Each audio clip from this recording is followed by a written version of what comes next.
Hi guys, Tom Morrison here, and I want to help you decide if you really need a foam roller.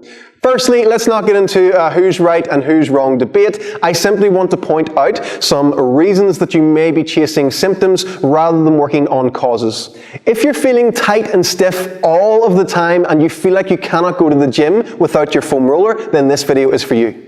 For a first example, people that always seem to get tight traps all of the time seem to really enjoy getting the lacrosse ball and putting it all in and around the shoulder blades and around the traps and rubbing them out. I'm not going to lie, this feels amazing, but this is the trap that we fall into, treating the symptoms rather than going after the causes. Possibly, if we were to break down that person's training program, we may see that they only ever press above the head, do pull-ups and do push-ups, and then at the end of their sessions, finish up with just static stretching. Right away, you can see that there is a massive chunk of shoulder training left out of their program. Simply adding in ring rows for good retraction and shoulder dislocates with a band for good rotational strength will add much more strength and stability and stop that tightness from happening. If your joints do not feel stable, then they're going to get tight all the time because of weakness. Simply adding in these multiple direction movements will help to increase strength and stability, and it is a much more efficient way to spend your time. You're going to be doing more strength work. The worst thing about self-myofascial release is that because of the temporary relief, you really do start to believe that it's helping, but then it becomes incredibly addictive and you actually start to crave it because it does feel good. Another common example is people that feel the need to roll their quads and their glutes and their lower back all of the time because of tightness.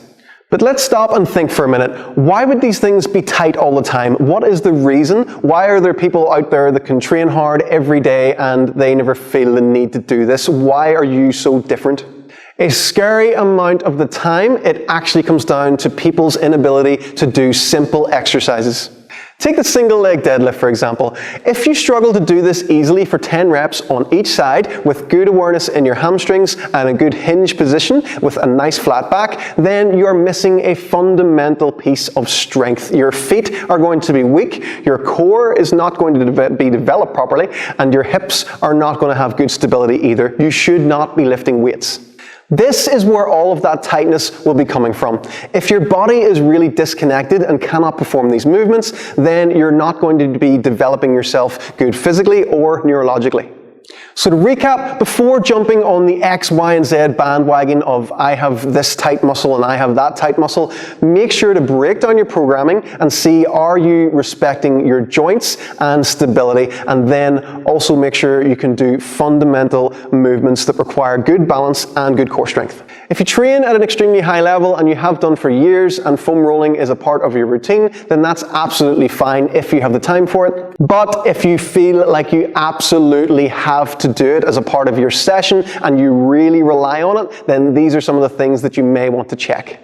If you know someone is a notorious foam rolling junkie, then please share this video with them. Hopefully it might give them a little bit of help. And if you want to have more movement-based mobility concepts in your training, then head over to tommorrison.uk and check out our training programs in the shop.